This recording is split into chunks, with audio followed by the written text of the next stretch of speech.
जय जय राम, श्री राम जय राम, जय जय राम, श्री राम जय राम, जय जय राम,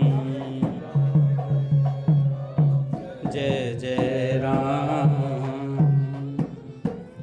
बोलिए राधा माधव सरकार की जय, भक्तवत्सल भगवान की जय।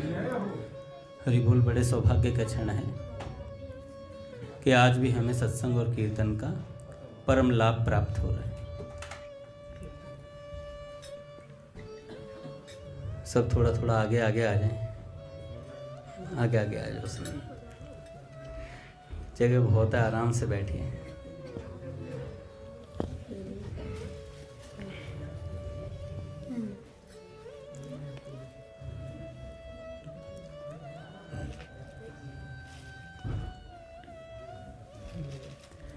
नित्य की भांति कुछ भगवत चर्चा करेंगे। उससे पहले संतों का विचार।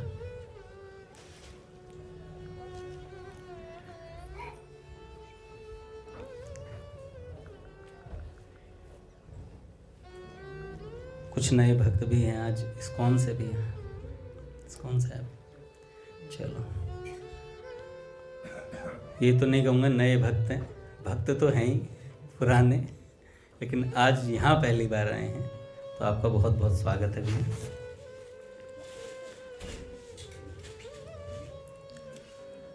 जिस भगवान नाम को हम जपते हैं उसका महत्व कितना है। एक संत से किसी ने पूछा कि भक्ति की परिभाषा क्या है, भजन की परिभाषा क्या है। तो अल्लू पीर सरकार ने कहा कि ये बात पहाड़ी बाबा सरकार से किसी ने पूछी थी कि भजन की परिभाषा क्या है। तो महाराज जी ने कहा कि हम मृत्यु को भूले बैठे हैं। जिस दिन हमें ये याद आएगा कि हमारी मृत्यु निश्चित है, उसी दिन हमें भजन की परिभाषा समझ में आ जाएगी। भजन की परिभाषा है भगवत स्मरण। भजन की क्या परिभाषा है? भगवत स्मरण। हम नाम जप क्यों करते हैं?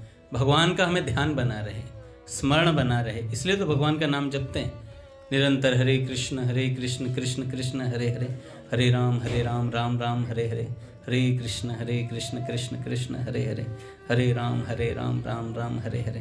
क्या रूप का चिंतन करने का कोशिश करनी पड़ रही है? कृष्ण बोलते हैं तो कृष्ण दिखते हैं, राम बोलते हैं तो राम दिखते हैं। दिखते नहीं दिखते सबको? हरे कृष्ण कृष्ण दिख रहे हैं, बांसुरी वाले अपने ठाकुर जी, जिसके जो इष्ट है उन्हें वो दिखते हैं। तो नाम लिया तिन सब लिया। जिसने नाम ले लिया उसने सब काम कर लिया। उसने स्वरूप का चिंतन भी कर लिया, भगवान के रूप का ध्यान भी कर लिया, सब काम हो गया।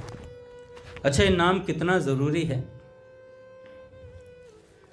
स्वामी राम सुखदास जी महाराज कहते हैं, एक भी श्वास खाली खोए ना खलक बीच, कीचड़ कलंक अंक धोए ले तो धोए ले, उर अंधियारो पाप पुंज सो भरे है देह, ज्ञान की चराखा चित जोए ले तो जोए ले, मानखा जन्म फिर ऐसो ना मिलेगो मूढ़, परम प्रभु जी से प्यारो होए ले तो होए ले, छिन भंग देह तामे जन्म सुधारी बो है, बीज के जभा के मोती पोए ले तू पोए ले।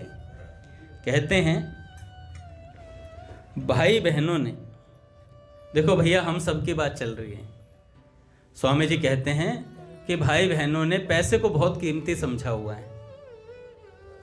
पैसा इतना कीमती नहीं है सज्जनों, जितना कीमती हमारा समय है। समय देकर हम भगवान को प्राप्त कर सकते हैं। समय देकर हम भगवान को प्राप्त कर सकते हैं। मनुष्य जन्म का जो समय है वह बहुत ही कीमती है। मनुष्य जन्म के समय को देकर हम मूर्ख से विद्वान बन सकते हैं। कैसे? पढ़ाई करते हैं तो समय देते हैं ना स्टडी में, तो मूर्ख व्यक्ति होता है उसे कुछ अनपढ़ होता है, अनपढ़ से पढ़ा लिखा बन जाता है। तो समय देकर हम मूर्ख से विद्वान बन सकते हैं। समय देकर हम पैसे भी कमा सकते हैं। समय लगने पर एक आदमी के परिवार के सैकड़ों लोग हो जाते हैं। समय को लगाकर हम संसार में मान, आदर, प्रतिष्ठा, ये सब चीजें प्राप्त कर लेते हैं। बहुत बड़ी जमीन जायदाद आदि को अपने अधिकार में कर सकते हैं। समय लगने से स्वर्ग आदि लोकों की भी प्राप्ति हो जाती है। समय लगाओ साधना में, स्वर्ग मिल जाएगा। समय लगाओ धन में, धन मिल जाएगा। समय लगाओ पढ़ाई में तो विद्या मिल जाएगी। समय लगाओ ऐसे ही भगवान में तो भगवान मिल जाएंगे। ऐसे ही समय भगवान में लगेगा तो भगवान मिल जाएंगे। स्वामी जी कहते हैं, इस प्रकार समय लगाकर सांसारिक सब चीजें प्राप्त हो सकती हैं, परंतु सब की सब चीजें रुपए, पैसे आदि देने पर भी जीने का समय नहीं मिल सकता। आप कितने करोड़ रुपए कमा लो,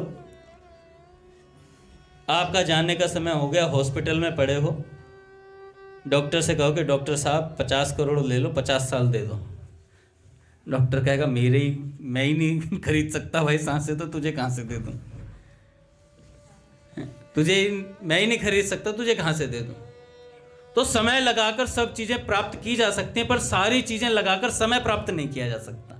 सोचो कितना कीमती है हमारा समय, और उस समय को हम व्यर्थ की बातों में खो देते हैं। संत कहते हैं, प्रभुपाद जी कहते हैं, सब कहते हैं 16 माला करो, 16 माला करो। अरे भैया हरे कृष्ण महामंत्र जप लो, 16 माला, 16 माला, सिर्फ 16 माला। वो 16 माला इतनी भारी हो जाती हैं, ऐसा लगता है यार 16 माला क्या, ये क्या 16 ताले बता दिए तोड़ने के लिए हमें। तो 16 मालाएं करनी बड़ी आसान है। जिसका मन लग जाता है जिस चीज में, उसके लिए बहुत आसान है। तो भैया जैसे आपने 70-75 वर्षों की उम्र में 60 वर्ष रुपए कमाने में लगाए, 60 वर्षों में बहुत जमीन जायदाद इकट्ठी कर ली, मकान बना लिए, बहुत सारी संपत्ति इकट्ठी कर ली। अब उस संपत्ति को पीछे देकर हम 60 घंटे भी नहीं खरीद सकते। जिस पूंजी के बटोरने में 1 वर्ष लगा, उस पूंजी के बदले में 1 मिनट भी आपको नहीं मिलेगा एक्स्ट्रा। 1 मिनट भी एक्स्ट्रा नहीं मिलेगा। और भैया मनुष्यों को तो इतना भी होश नहीं है, कृष्ण प्रिय आदमियों को इतना भी होश नहीं है कि हम चाहते क्या हैं, हमें अपनी चाह ही नहीं पता। एक ने कह दिया डॉक्टर बनेंगे, तो कह रहा डॉक्टर ही बनेंगे। एक ने कह दिया इंजीनियर बनेंगे, वो इंजीनियरिंग के पीछे लग गए। दिन प्रतिदिन हमारे चाह बदलती रहती है। तो हमें ये पता ही नहीं है कि हमें क्या चाहिए, हमारी असली चाह क्या है। इस वास्ते सज्जनों, इसमें तो स्वयं आपको सोचना होगा कि आपको चाहिए क्या। अगर आपको भगवान चाहिए तो भैया भगवान मिलेंगे, संसार चाहिए तो आपको संसार मिलेगा। अब कहिए हमें तो दोनों चाहिए। हम जैसे जो गृहस्थ में रहकर भजन करना चाहते हैं, उन्हें क्या चाहिए? दोनों चाहिए, संसार भी निभ जाए और भगवान भी मिल जाए, दोनों काम चाहिए। होगा कैसे? एक भगवान को पकड़ लो, संसार भी निभ जाएगा। भगवान को पकड़ लो, संसार भी निभ जाएगा। कैसे? अरे भैया लक्ष्मीपति को पकड़ लिया तो लक्ष्मी जी रह जाएंगी क्या? लक्ष्मी जी ऑटोमेटिकली आएंगी। हम सोचते हैं कि यार भगवान का भजन करेंगे तो हम पैसा कैसे कमाएंगे। भाई मैं कमा रहा हूँ, बहुत ऐसे बच्चे जो यहाँ पे कमा रहे हैं पैसे, क्या वो भजन नहीं कर रहे क्या? भजन भी कर रहे हैं और भगवान को पाने की चाह भी है। इसलिए भगवान को पकड़ लो तो धन भी आएगा। कहेंगे भैया हम तो भगवान, धन कैसे आएगा? हम तो पूरे दिन माला जपेंगे। पूरे दिन माला जपने को किसने कहा है? पूरे दिन भगवान का स्मरण रहना चाहिए, ये बात कही है भगवान ने। गीता जी में क्या कहा? मेरा स्मरण करते हुए तुझे संसार के सारे कार्य करने हैं।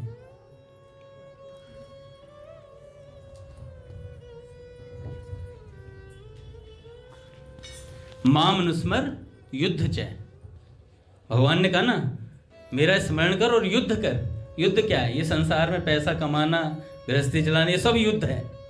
और क्या करते हुए करना है? माम अनुस्मर, भगवान ने कहा मेरा स्मरण करते हुए। तो हम भगवान का स्मरण करते हुए सब काम करेंगे तो सारा का सारा काम भगवान का भजन हो जाएगा। सारा का सारा काम भगवान का भजन हो जाएगा महाराज। तो भैया राम नाम रूपी धन पास में होता है तो मरने पर राम नाम साथ में जाता है। मरने पर क्या जाता है साथ में? कोई कहे मैं तो 50 का नोट लेके जाऊंगा, सब निकाल लिया जाता मरते ही, कपड़े वपड़े सब उतार दिए जाते हैं, फूकने के लिए तैयारी। 50 रुपए का एक अठन्नी भी नहीं लेके जा सकता कोई। किसी में दम है लेके चले गए, मुंह में डाल देंगे सिक्का, सब जल जाएगा, वहीं रह जाएगा राख में, जा नहीं सकता साथ में। वहीं राख में वो 1 रुपया 2 रुपया जो भी तुम डालोगे वो वहीं रह जाएगा, जा नहीं सकता कुछ भी साथ में। जाएगा क्या? भगवान का नाम साथ में जाएगा। इसलिए संतों ने जोर दिया है कि भगवान का नाम हम ज़्यादा से ज़्यादा जपें। भगवान का नाम लिया, भगवान का चिंतन किया है जिसने सद्भावों का संग्रह किया है, वो चीज़ उसके साथ जाने वाली है और कुछ भी साथ में नहीं जाएगा। तो भैया अपने जो हाथ से तो काम धंधा करते रहे और मुख से राम राम करता रहे। एक बार मलुक पीठ सरकार ने बताया था कि मलुक पीठ सरकार एक बार एक बैंक में गए थे वृंदावन में, तो उन्हें कुछ कार्य था बैंक के अंदर। तो जो कैशियर था उससे कुछ बात करनी थी, तो कैशियर ज़्यादातर व्यस्त होते हैं। तो महाराज जी ने कहा कि भाई कुछ बात करनी, तो कैशियर साहब ने बोला कि आप थोड़ी देर बैठिए महाराज जी, अभी थोड़ी देर में बात करेंगे, अभी थोड़ी देर में माधव बात करेंगे। तो कैशियर साहब अपना नोट गिनने में लगे हुए थे और महाराज जी एक चेयर पर बैठ गए। करते करते करते देखा तो महाराज जी का ध्यान गया उस कैशियर के ऊपर। कैशियर क्या कर रहा था? नोट भी गिन रहा था और भगवत गीता के श्लोक बोल रहा था। नोट गिनते गिनते भगवत गीता के श्लोक बोल रहा था। तो महाराज जी ने ध्यान दिया कि उसने 700 श्लोक बोल डाले 1-1.5 घंटे 2 घंटे में। वो बैठे रहे, महाराज जी इंतजार करते, श्लोक पे श्लोक बोले जा रहे हैं। तो जब वो कैशियर साहब फ्री हुए तो महाराज जी ने पूछा कि भाई वो जो बात करने आया था वो बाद में करूँगा, पहले ये बताओ तुम्हें पूरी भगवत गीता कंठस्थ है? कह रहे हाँ जी महाराज जी। कह रहे दिन भर आप नोट गिनते गिनते भगवत गीता के श्लोक बोलते रहते? कह रहे हाँ जी।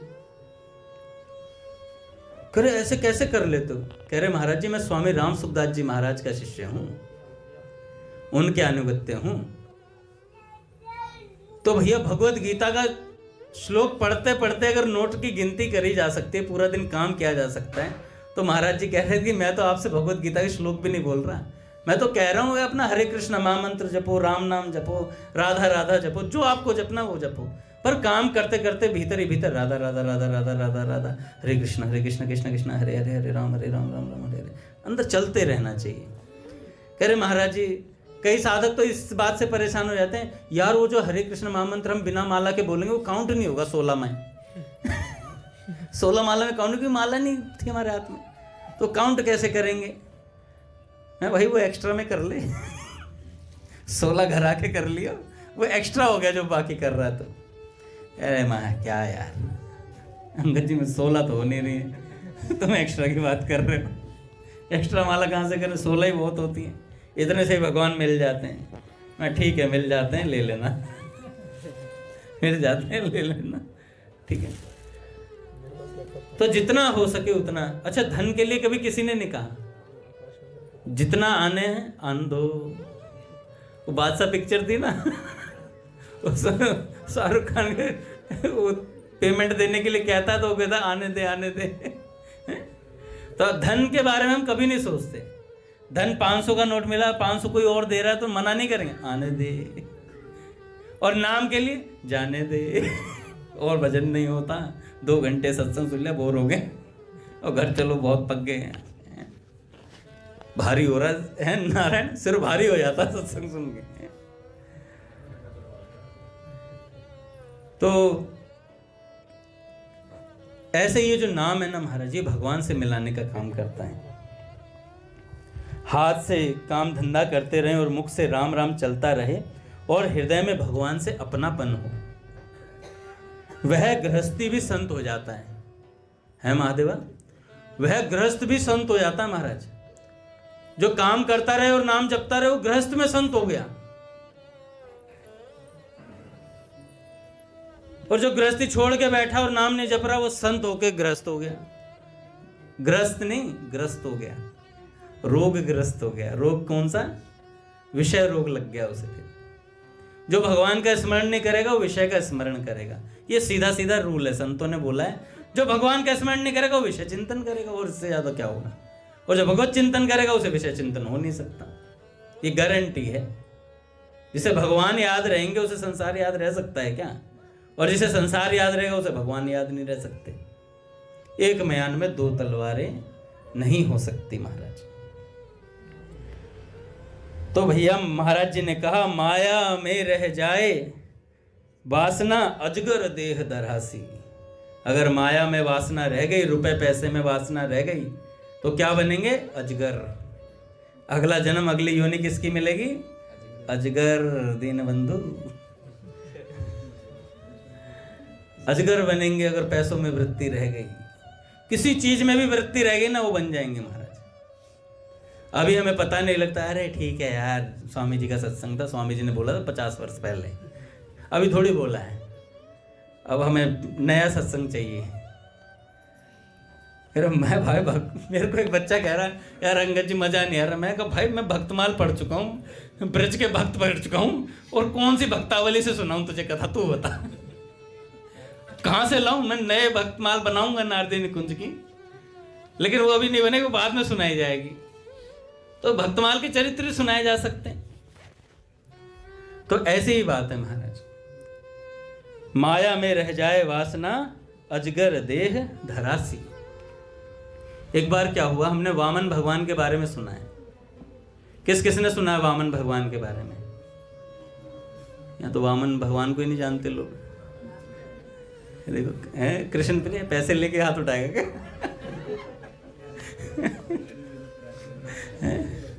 चल मैं दे दूंगा, ऋषिकेश चला जाइए, ठीक है। तो वामन भगवान एक बार जब बलि के यहाँ यज्ञ में जा रहे थे ना, तो छोटा सा स्वरूप था, बटुक भगवान बने हुए थे, अपना छतरी थी और मृग चर्म लपेटी हुई थी, और लठ भी था, कमंडल भी था। तो अब उसे लठ को हैंडल करें या अपनी मृग चर्म जो लपेटी हुई थी वो संभालें, उसको डंडे को सही से पकड़े तो भाई वो मृग चर्म वो निकलने लग जाए। तो बड़े परेशान हो रखे थे। बहुत परेशान हो रखे थे, और छोटे से वैसे थे, तो छाता भी संभालना था, सब चीज संभालनी थी, बड़ी मुश्किल से चल रहे थे। अब क्या हुआ कि नदी पार करनी थी, तो नदी पार करनी थी, तो वहीं पर एक ब्राह्मण जी भी थे, उन्हें भी नदी पार करनी थी। उन्होंने देखा बटुक भगवान को, यार ये तो बड़े सुंदर है, जा तो ये भी उधर ही रहे हैं, लग रहा है बलि से ही दान वगैरह कुछ मांगेंगे। तो ब्राह्मण ने सोचा, यार इतने मलुक, भाई जो ज़्यादा सुंदर होता है उसको ज़्यादा दक्षिणा मिलती है। मलुक पीर सरकार कह रहे थे कि जिनका प्रभाव ज़्यादा, कोई महामंडलेश्वर संन्यास लेता है, कुछ करता है, भिक्षा मांगने जाता है, तो भैया बड़ी सी गाड़ी में महामंडलेश्वर साहब भिक्षा मांगने आए, तो उनको भिक्षा भी अच्छी मिलेगी, तेज है उनके चेहरे पे विलक्षण, तो उस हिसाब से भिक्षा मिलती है। तो ब्राह्मण सोचने लगा, यार ये बटुक भगवान तो बहुत सुंदर है, ये ब्राह्मण तो बहुत सुंदर है, इसको बलि ज़्यादा दक्षिणा देगा, तो क्यों ना मैं इसके साथ हो लूँ, भाई जो इसके साथ ही उन्हें भी मिलेगी। अब मान लो दीन बंधु हैं,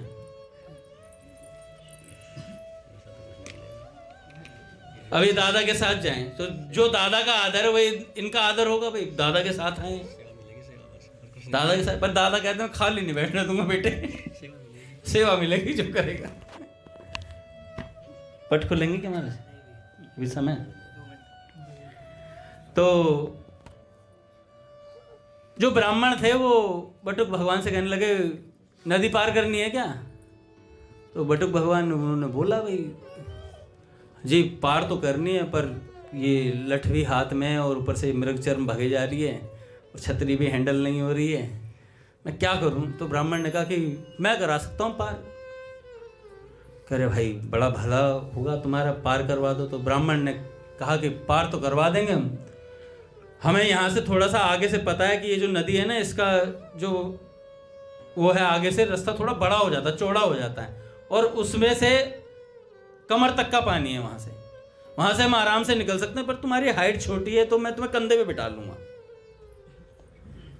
वामन भगवान कह रहे, मनी मन भगवान कह रहे थे बहुत चालू है। हाँ तो ले चलो, बड़ा भले आदमी हो तुम्हें, भले। तो ब्राह्मण ने कहा नहीं, भला वाला कुछ नहीं, सौदा होगा। तो उन्होंने कहा भाई क्या सौदा होगा? कह रहे हम पे तो कुछ है ही नहीं। कह रहे नहीं कुछ है नहीं, पर होगा तुम्हारे पास अभी, क्योंकि तुम्हारी शक्ल अच्छी है, बड़े मलूक से लग रहे हो। भगवान सुंदर तो होते हैं किसी भी स्वरूप में। भैया भगवान ने कौन सा वराह अवतार लिया था? तो वराह अवतार में भी भगवान सुअर का रूप धारण कर रहा था ना, उसमें भी बहुत सुंदर लग रहे थे। तो भगवान जो स्वरूप धारण करते हैं उसमें बड़े सुंदर लगते हैं महाराज। तो बटुक भगवान थे। तो ब्राह्मण ने कहा कि भाई देखो, मैं चल लूंगा नदी में से, मेरे तो कमर तक पानी आएगा, तुम्हें कंधे पे बिठा लूंगा, पर एक शर्त ये है, बलि तुम्हें जो धन देगा, जो दान देगा, और मुझे जो मिलेगा, दोनों को हम ऐड कर देंगे। हैं माधव, दोनों ऐड हो जाएंगे। तो कहा ठीक है कोई बात नहीं, ऐड कर लेंगे। वामन भगवान ने बोली बात। तो ब्राह्मण ने कहा नहीं, ऐड तो हो जाएगा, पर उसके बाद उसका आधा आधा होगा, उसका आधा आधा होगा। तो भगवान ने कहा यार मिला है नहीं कुछ, गांव बसानी लुटेरे पहले हैं, चलो ठीक है होगा, आधा आधा होगा। पट खुलेंगे फिर आधा आधा होगा। श्री राम जय राम, जय जय राम।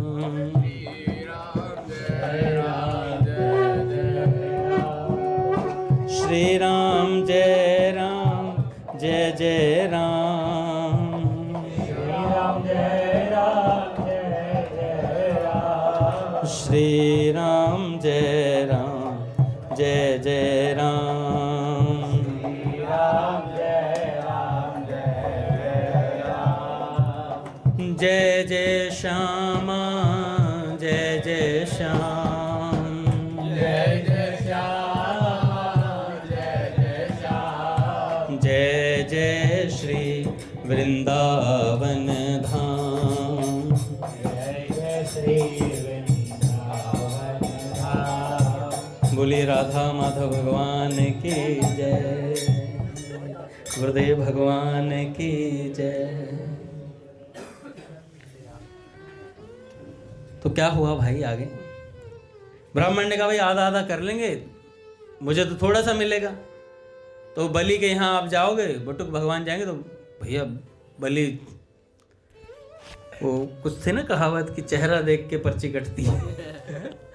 तो शकल देख के टीका होता है। तो आप बहुत सुंदर हो, वामन भगवान को बोला आप बहुत सुंदर हो, तो आप सुंदर हो तो भैया आप जैसे ब्राह्मण को तो बलि खूब दान देगा, मुझे थोड़ा कम मिलेगा, तो दोनों को ऐड करके आधा आधा कर लेंगे हिसाब किताब। भगवान ने कहा चल तू लेके तो चल। तो कंधे पे बिठा लिया, ब्राह्मण ने कंधे पे बिठाया वामन भगवान को। वामन भगवान बड़े सुंदर भैया, और जैसे ही कंधे पे चढ़े तो भगवान का स्पर्श प्राप्त हुआ। और जैसे ही उस ब्राह्मण को भगवान का स्पर्श प्राप्त हुआ तो ब्राह्मण कह रहा है यार इसके शरीर में कुछ स्पंदन है, कुछ खास है यार, अजीब सा आनंद की अनुभूति हो रही है।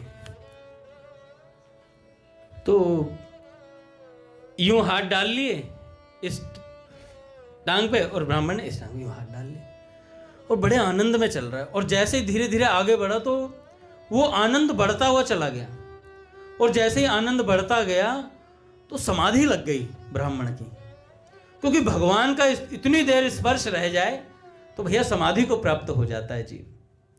तो ब्राह्मण को समाधि लग गई। तो काफी देर तक तो भगवान सोचते रहे यार ये खड़ा ही हो गया जल के बीच में, खुद भी गिरेगा हमें भी गिराएगा।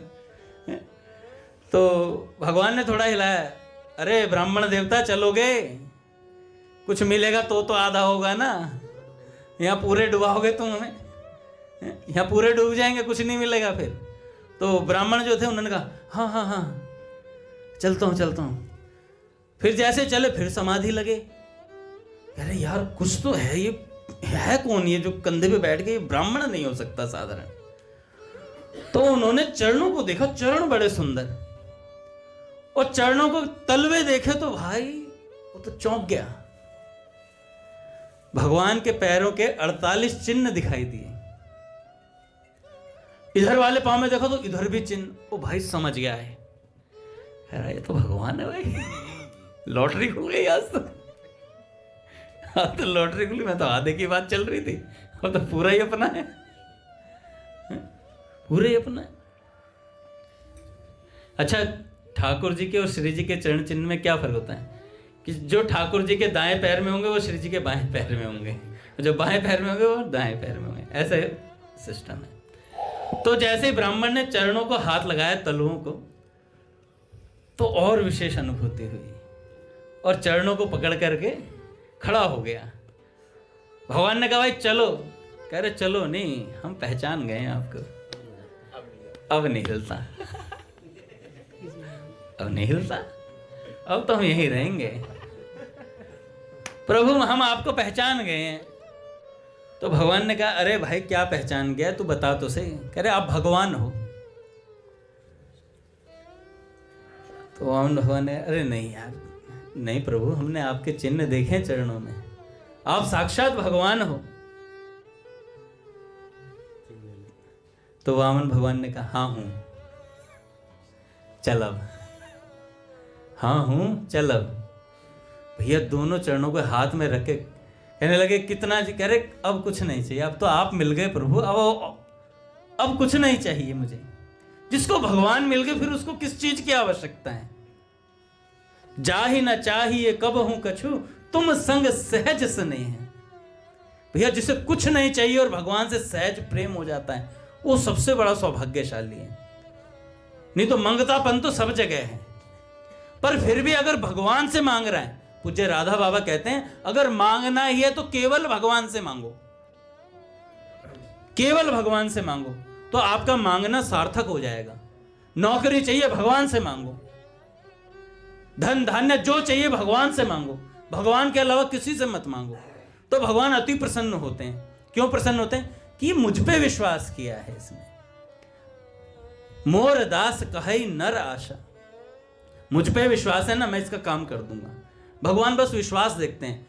जिस दिन भगवान को समझ में आता है ना पक्का विश्वासी है, उसी दिन ब्राह्मण से बोला भगवान ने तुझे विश्वास है ना कि मैं भगवान हूं? कह रहे हाँ मुझे विश्वास है। कह रहे बस मैं भगवान ही हूं। फिर तेरा विश्वास काम कर गया ब्राह्मण देवता। कह रहे बस काम हो गया। तो कहने लगे पार तो कर दे। कह रहे पर एक गारंटी, यहां भी एक शर्त है। ब्राह्मण ने शर्त रख दी भगवान से। भगवान कह रहे भाई क्या शर्त है? कह रहे आप वादा करो मुझे भव सागर से पार कर दोगे तो मैं आपको ये नदी पार कर रहा हूं। तो भगवान कह रहे यार मुझसे ये नदी पार नहीं हो रही, तुझे सागर पार करा दूं, कैसे हो सकता है? मुझ में इतना सामर्थ्य नहीं। कह रहे प्रभु गोली मत दो आप साक्षात ठाकुर हो, अब नहीं हो, बताओ भव सागर से पार करोगे नहीं करोगे? कह रहे बेटा एक बात बता, तुझे विश्वास है ना मैं भगवान हूं? कह रहे हाँ आप भगवान हो। कह रहे भगवान हूं ना तो जो मेरा दर्शन एक बार कर लेता है फिर वो इस भवा टबी में पड़ता नहीं है, वो भवसागर से पार ही हो जाता है। तो ब्राह्मण ने कहा बस सब चलो नदी पार कराते हैं आपको क्या याद करोगे आप? भैया नदी पार करा दी।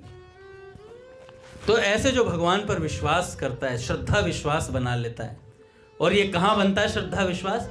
जो भगवान का नाम जपता है ना उसे श्रद्धा विश्वास पैदा हो जाता है। लाना नहीं पड़ता, कैसे हृदय में पैदा हो जाता है। जिसका आप नाम लेते हो ना उस पर विश्वास ऑटोमेटिकली हृदय में आना शुरू हो जाता है।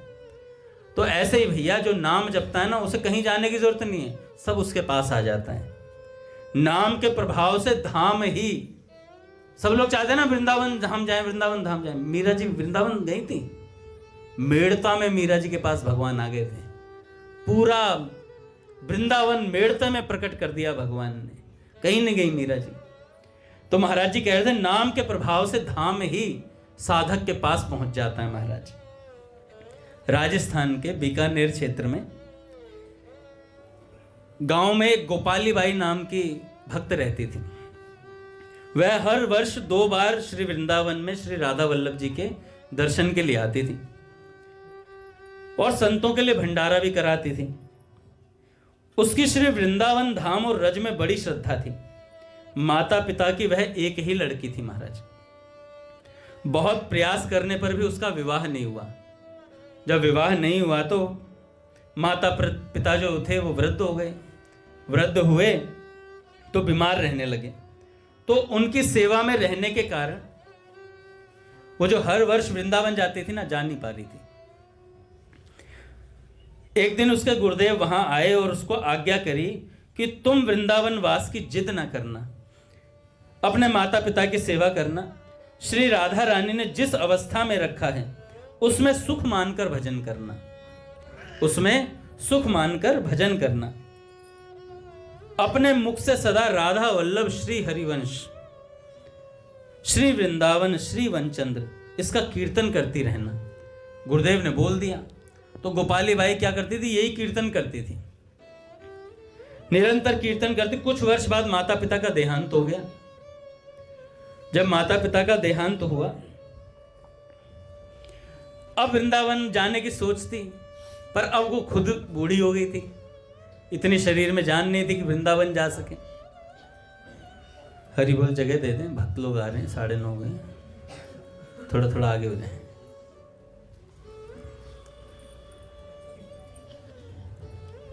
बहुत बहुत स्वागत है।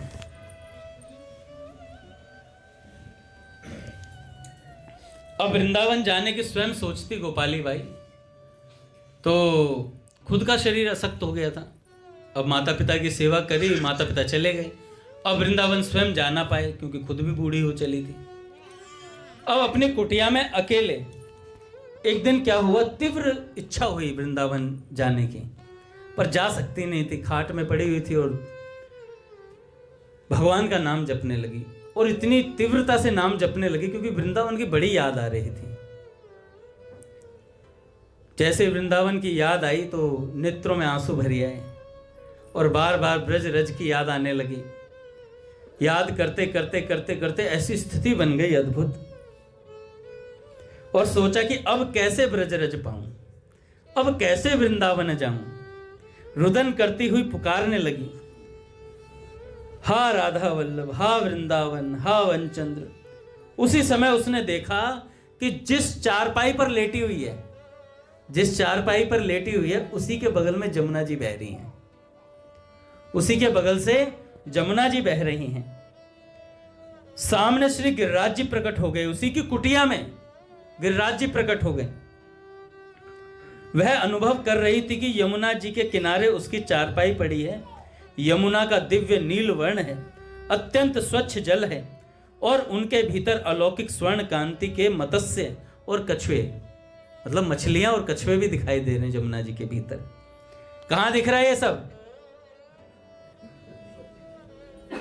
उसकी कुटिया के अंदर, जहां वो रहती थी कमरे में, वहां उसकी खाट के बगल में सारी चीजें प्रकट हो गई। और गिरिराज जी की स्वर्णमयी, मतलब गिरिराज जी स्वर्णमयी दिखाई देने लगे।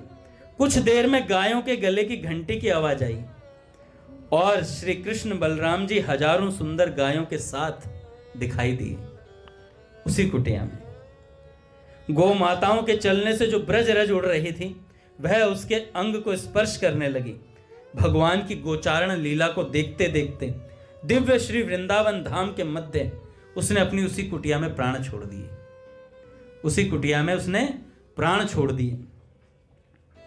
तो भैया, भगवान की कृपा से जिन्हें ब्रजवास मिला है वह तो है ही, पर जिन्हें अभी नहीं मिला है उनको भगवान ने जहां रखा है वहीं रहकर निष्ठा से नाम जप करना चाहिए।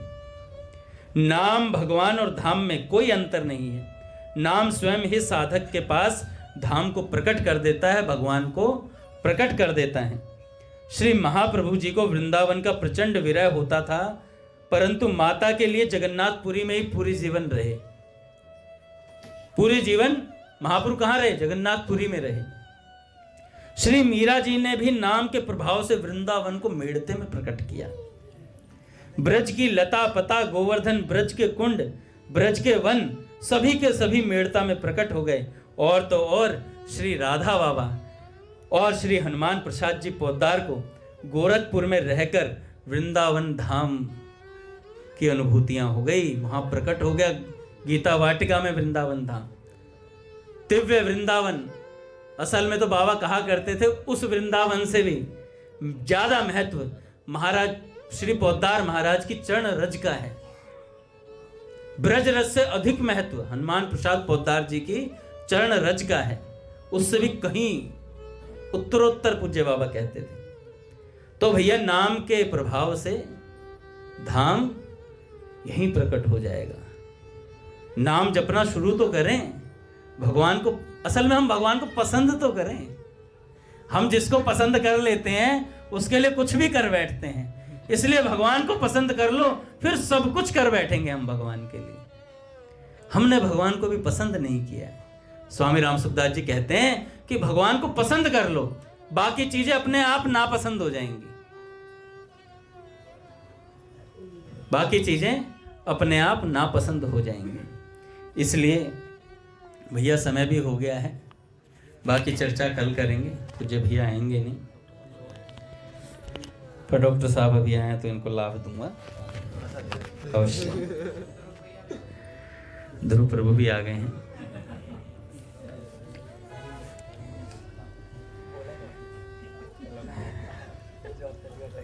चलो 2 मिनट की एक छोटी सी कथा है, सहन करो।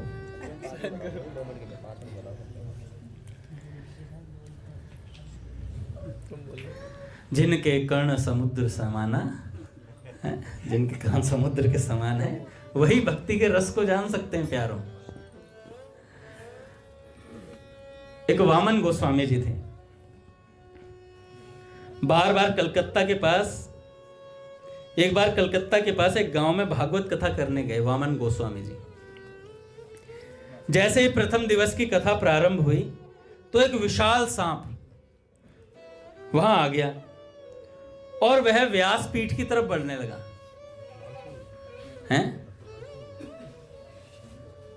व्यासपीठ की तरफ वो सांप बढ़ने लगा और जाकर महाराज व्यासपीठ के सामने पोथी पर बैठ गया। कर्णपुर ध्यान नहीं है तुम्हारा, कौन है? देखो भैया, एक हमारे बहुत प्रिय प्रभु जी हैं। नहीं, मुझे पता चला है कल कि हमारे अजय प्रभु कहते हैं राम कुछ इशारे करता रहता है कथा के बीच में, सत्संग करो। अब समझ ही गए होगे बाकी तुम मैं क्या कहना चाह रहा हूं। एक चुटकुला सुनाता हूं, चलो। भैया ने सुनाया था ये। एक बार क्या हुआ, एक तोता बहुत गाली देता था एक सेठ जी को। तो वो जिस घर का तोता था भैया, उसका मालिक अंदर रहता और तोता बाहर गाली देता। तो एक सेठ जी रोज जाते थे उस घर के बाहर से, और तोता भयंकर गालियां, कलयुग की जो गालियां है ना अभी की, बढ़िया बढ़िया गालियां भयंकर तरीके से पूरे कान जला देता था सेठ के। ओ भाई, सेठ बहुत गुस्से में रहता। एक दिन तो घर में घुस गया और तोते के मालिक से बोला, या तो इसे चुप करा लो, नहीं मैं इसे मार दूंगा। तो मालिक ने कहा कि आज के बाद नहीं देगा, और तोते को धमका दिया महाराज। अगले दिन सेठ जी आए। सेठ जी आए, तोता चुप, तोता कुछ बोले ना। तोता सेठ को देखे, सेठ तोते को देखे, आंखों ही आंखों में घूरम घूरी। खूब जोर जोर से तोता घूरे जा रहा है, हल्की मुस्कुराहट सेठ के मुंह पे। वो सोच रहा था मैंने चुप करा दिया, और तोता कह रहा था वो मन ही मन कुछ चल रहा था उसका। तो भाई तोता घूर रहा है, सेठ घूर रहा है, और जब तक घूरते रहे तब तक वो सेठ गली के कोने तक नहीं पहुंच गया, जब तक दिखता रहा। और जैसे ही गली में मुड़ने वाला था ना सेठ, तोते ने जोर से बोला, समझ तो गया ही होगा। समझ तो गया ही होगा। नहीं बोल रहा, नहीं बोल। तो तोते ने भरसक। तो ऐसे भैया हमें समझ जाना चाहिए राम प्रभु।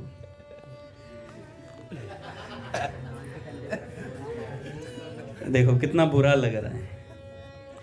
जैसे ही प्रथम दिवस की कथा हुई, उसमें सामने सांप आया और सांप आकर के पोथी पर बैठ गया। पोथी पर जैसे ही बैठा तो महाराज सभी डर के इधर उधर भागे। कुछ शिष्य डंडा लेकर नाग को मारने गए। तभी श्री वामन गोस्वामी ने उनसे कहा, इसे मत मारो, जो कथा बोल रहे थे उन्होंने कहा मत मारो, इसको यहां आने दो। वह नाग व्यास पीठ से ऊपर आया और जहां भागवत जी की पोथी रखी थी उसके बगल में बैठ गया नाग आकर के। श्री महाराज जी ने कथा कहना शुरू किया। जैसे ही कथा का विश्राम हुआ वह नाग चला गया। दूसरे दिन ठीक कथा प्रारंभ के समय पुनः वहां आकर बैठ गया पोथी के बगल में। उसने संपूर्ण भागवत कथा 7 दिन सुनी सांप ने। अंतिम दिन कथा के बाद एक वैष्णव पार्षद महाराज जी के सामने प्रकट हुआ और बोला कि मैं वही नाग हूं जो आपकी पोथी के पास बैठकर कथा सुनता था। किसी पाप के कारण मैं सर्प योनि में चला गया था, पर पूर्व जन्म में मेरे माता पिता मुझे संतों की कथा में ले जाते थे और नाम जप करवाया करते थे मुझसे। सांप कह रहा है, पार्षद बन गया महाराज 7 दिन कथा सुन करके, और कह रहा है मेरे पिताजी और माताजी पिछले जन्म में मुझे कथा सुनवाते थे और नाम जप करवाते थे। यद्यपि मैं मन से नाम जप नहीं करता था, माता पिता के कहने से जबरदस्ती सुनता था सत्संग भी। पर आज मुझे समझ में आया कि उसके प्रभाव से मुझे श्रीमद् भागवत कथा श्रवण करने का सौभाग्य मिला।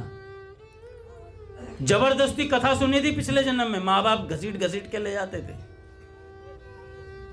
नाम जब मन से नहीं करता था, ऊपरी मन से करता था, तो कुछ पाप बना और महाराज उसके कारण सांप बने और सांप बन करके भागवत कथा मिली।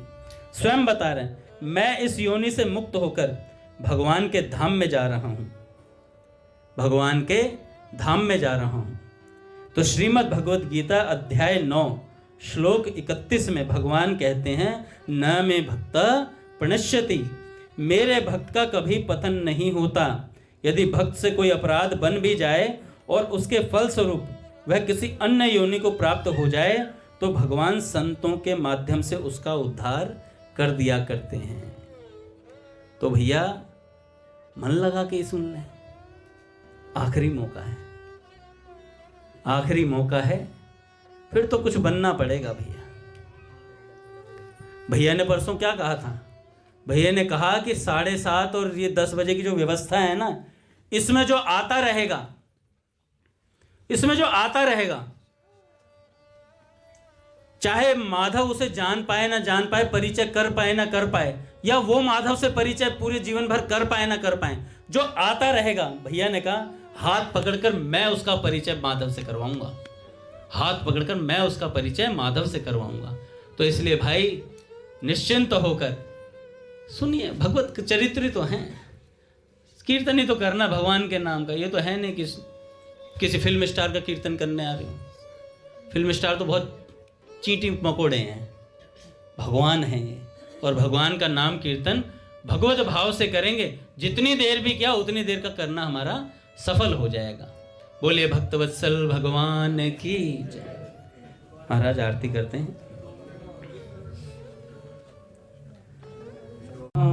जय जय राम